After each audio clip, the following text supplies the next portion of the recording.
Now, I would like to invite Professor Reddy. Hello. Uh, Let me congratulate both Tis and Shankar and Chair. And also thank you for asking me to be part of this important kind of a discussion during these times. But coming at it, as I do now, as the sixth speaker in a group of people who have a lot of shared concerns, it's very difficult to talk about the kind of a set of questions without getting lost into repetition. But let me try, and I can begin with this, since you have introduced me with all of us are known to be political economists, but you have particularly mentioned that. But I would be a little bit more of a political economist. I mean, therefore, I would say that this pandemic has made several apparently what could be called as repeatedly suppressed invisibilities of labor and employment conditions in India stunningly visible. And that makes all of us to emphasize that even after what is being, let's say, set out openly, if there were to be any failure to address comprehensively within the framework of the Constitution, right from Article 14 down to that of Right to Life 21, this issue, I would use a strong expression, it would be a crime, a grotesque national crime. Let me quickly come back to the first two set of questions which talk in terms of how to revive and then what kind of policy before my own question of reimagining or imagining differently. I would just refer to a couple of things which are not referred to when it comes to the question of informal labor. That gives me some kind of a room about, I talk about agriculture and rural actually. There are certain interesting paradoxes here and the present and then of course what has been going on. And I raised these paradoxes to understand the kind of a crisis. If you turn to the agriculture, as all of us know that it is the home for majority of informal workers and farmers, of course, 85% of farmers, small marginal. And then of course, the wage labor, agricultural laborers. Together, they're the most kind of a vulnerable as much as any other vulnerable workers. In fact, if we look into that of the situation in agriculture for the past several years, some of the problems which are, let's say, becoming visible in terms of the ordeals that we see in migrant labor also has origin in the agrarian crisis, the present crisis. In that sense, we may have to link with that of, let's say, as to the continuity of what we refer to rural urban as much as, let's say, formal informal, which has been emphasized by friends earlier. And then when it comes to the question of, let me quickly look at agriculture. A little bit interesting thing, I would also say, one silver lining presently in agriculture is this pandemic has come at a time which is the end of Rabi season, which means that you have sown the crops, grown it, and many places it has been harvested, whether wheat, and many places being harvested rice. They're all awaiting for procurement. And the expectations about agriculture production is going to be substantially because of the weather conditions this year, a bumper crop of at least 10 to 15 million tons more than last year. But the enthusiasm with which we get this news also has a depressing dimension. Last year, there was substantial procurement, and what we have in stocks is something like 70 plus million tons, which is almost 50 million tons more than what we refer to as the requirement for meeting our, let's say, needs in emergency. Therefore, we have surplus already. And this begins with that of, let's say, already you have a considerable problem of space even in storing the grain. And now, of course, the harvesting need done with several difficulties. Of course, the farmers to begin with have lost substantially in horticultural crops, which substitute some of their earnings. They're lost in dairy because milk prices collapsed because extensive closing down of, let's say, hotels, even tea shops, things like that, reduced demand. There's also decline in the other animal husbandry products like poultry products. There is a depression in the kind of incomes.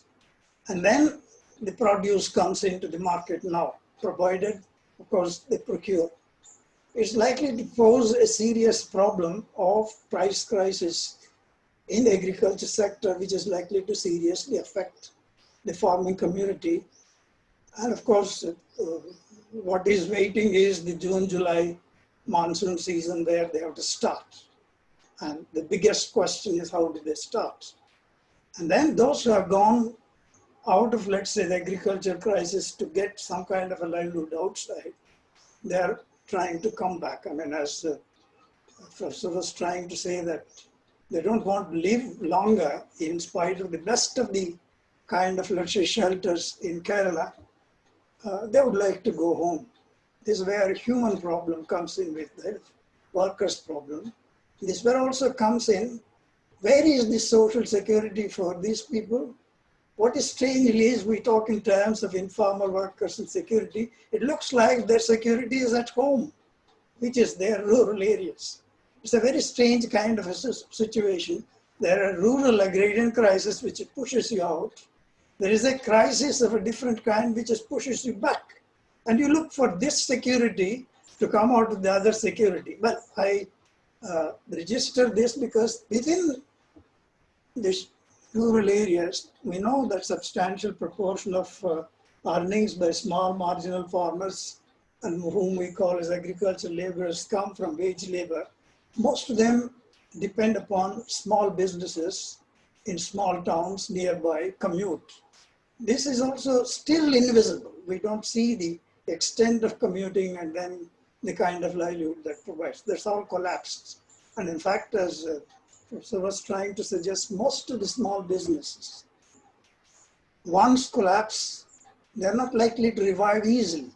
You just start, do some tea shop or some kind of a grocery shop, and for months together, there's no work, and then you get back, you also bankrupt, and then of course you have to pay many of them from informal credit. So they may not be in a position to come back.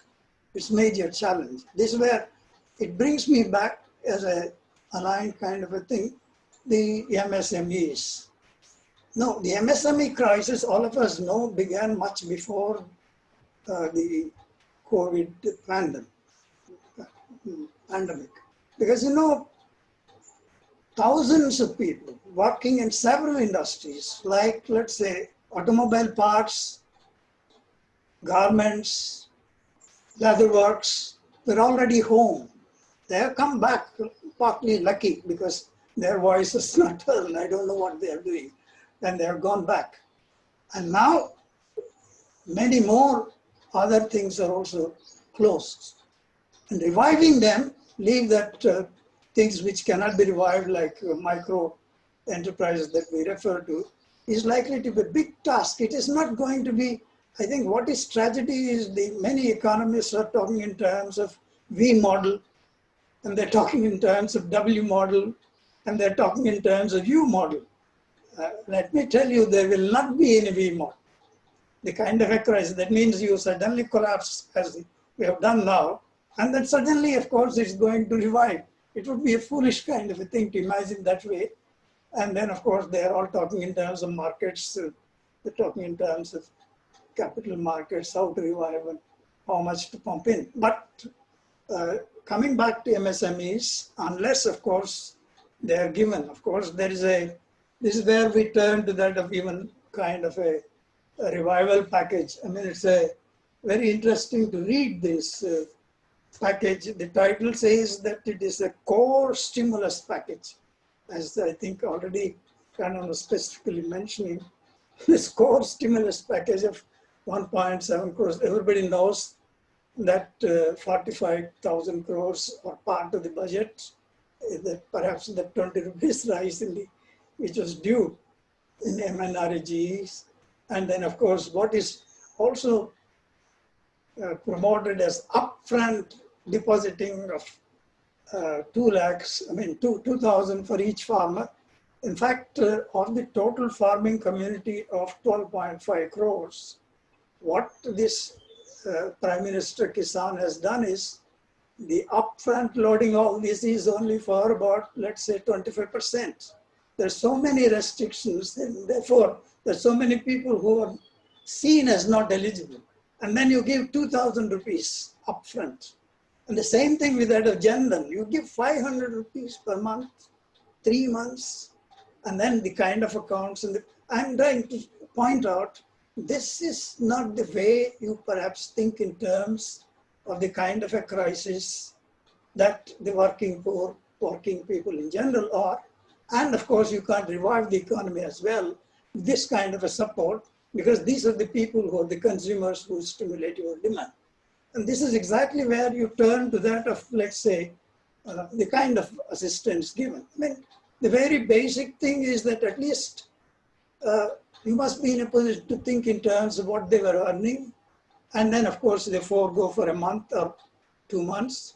Can you not think in terms of supporting these people? Of course, they don't think, going by the core stimulus package. But I think it's necessary to provide at least a basic minimum. Of course, the rural wage, even in January average, is supposed to be something like about 300 rupees for a casual labor, even assuming they work about, let's say, 20 days in a month.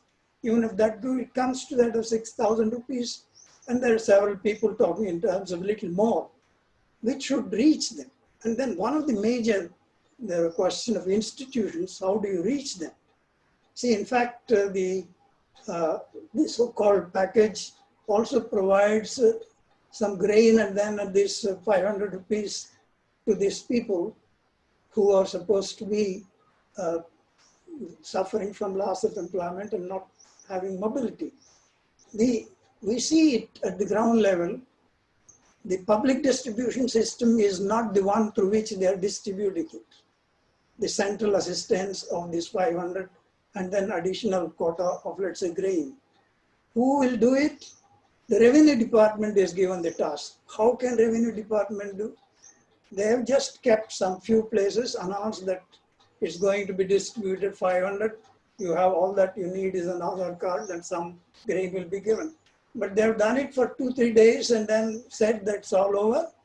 And as if everybody knows where the revenue department is opening, it's an impossible kind of a task. I mean, this is the situation where I think, I mean, the repeated mention of extraordinary times, none of these cards and then identities do not matter if we want to help. But what is also interesting is much of the help, the food that is being provided, is substantially provided by the so-called civil society or NGOs. In fact, this is a state, all of us know, which harassed NGOs and civil society organizations for various things, and somehow they still survive or in the forefront because the Supreme Court received a filing by Ministry of Health or Ministry of, Home Affairs, where I think the NGOs are providing substantial part of the food by way of, let's say, their own initiatives. There is no other assistance from the state. They go and mobilize, beg, get the resources and do it. And that kind of a sacrifice is also not adequate. And therefore, this is the time let me come back, since of course we are already running late, and then of course I can save some time by coming back to the last question of reimagining. How do you reimagine to overcome this kind of a crisis? Not as a crisis, perhaps is not likely to end, but a crisis, as I told in the beginning itself, has been offing. There have been reports, commissions, a couple of members from the NCUS who have emphasized that the comprehensive kind of an idea as to how to come to the rescue of this unprotected informal workers exists, but in spite of that, it doesn't come in. And then we can also look at how other countries are doing it.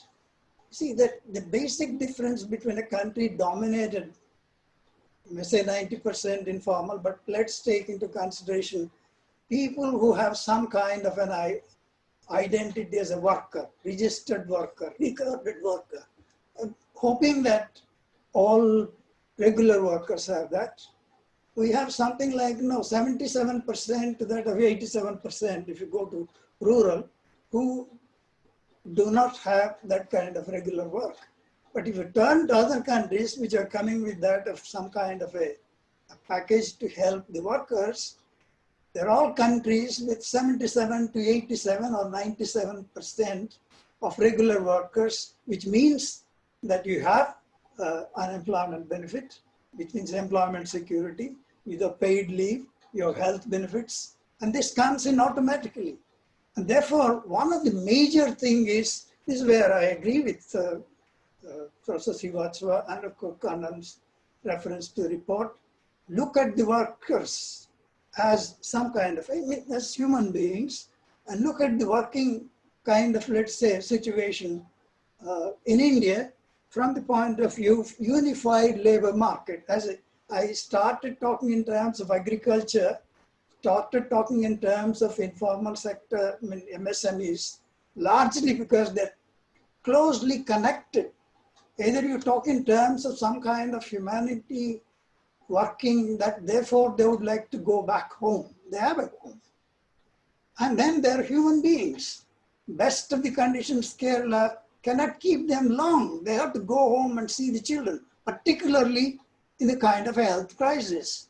And therefore you have to rethink in terms of the worker, in terms of what we have, a mandate, a moral mandate from our constitution.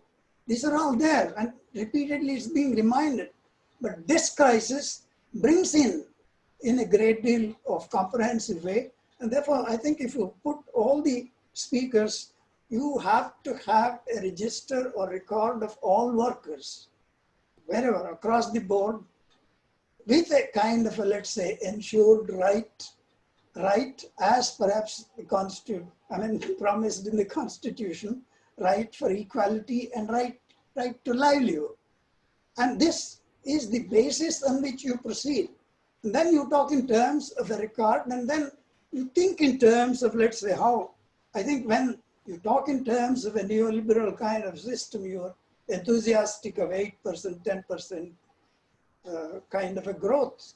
But there was hardly anything that could be referred to a state, and then of course, trying to put forth the need for public, let's say, goods like health, education, as some kind of a basic obligation. Now you suddenly miss it and state has to come. And even this so-called core stimulus package is essentially a product of the thinking of the neoliberalism, and therefore you have to rethink it. Can a country like India rethink in terms of, you see, you can't change the organization of industries. Agriculture cannot become like a factory to ensure you what could be called as, let's say, minimum wage of higher level and all kinds of factory type of wages or incomes. Nor does the so-called micro enterprises which will vanish, or small other medium enterprises can give you that kind of a protection. They themselves are in a situation of lack of protection. Therefore, who does the protection? to that of those who are called as citizens, who are workers. It is the state must come back and take this responsibility of a comprehensive scheme, and whether it's, of course, the farming community or let's say the community which is the non-farm activities. And therefore, in a crisis like this, we don't expect this kind of a crisis. I'm saying it has happened in those countries where workers were well protected. And therefore, I think they are also getting into it. Therefore, we have to reverse it. How do you make this 77 or 70, 87% of, let's say, informal workers get the rights that perhaps the Constitution promises? Therefore, they get the formal rights, leave alone the kind of employment. And therefore, what comes as a basic? You talk in terms of a national minimum wage, national what is called a social floor protection, and then come the public goods.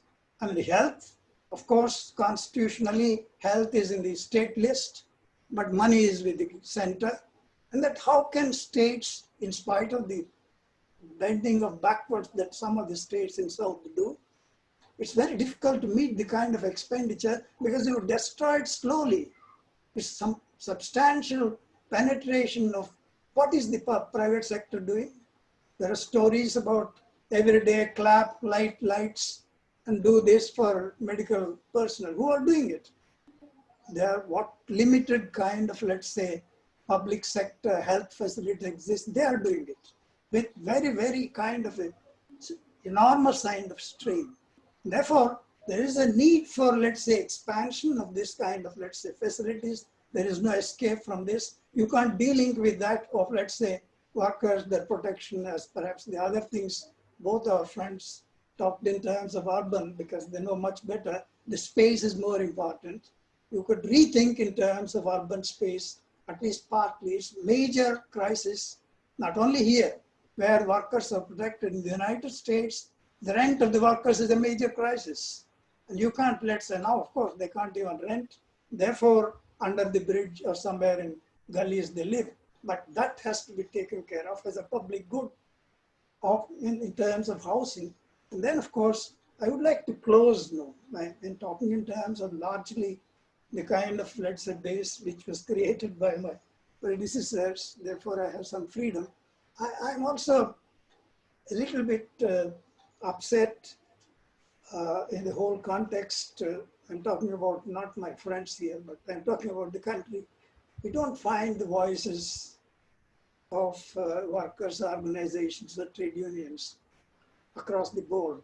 It's very disturbing. Without social mobilization, in the face of the so-called core stimulus package, which is a package of neoliberalism, you can't fight and think in terms of the things that we are talking in terms of.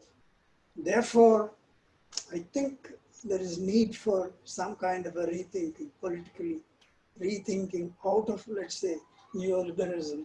Only then you could talk in terms of unified labor, you can talk in terms of equity, inclusion, non-discrimination, which I think Ravi was emphasizing the first to that of last point. I agree totally. It has to be done. It requires a social mobilization. Thank you very much. Thank you, Professor Reddy, for highlighting the challenges in restoration of work in informal sector and what needs to be done.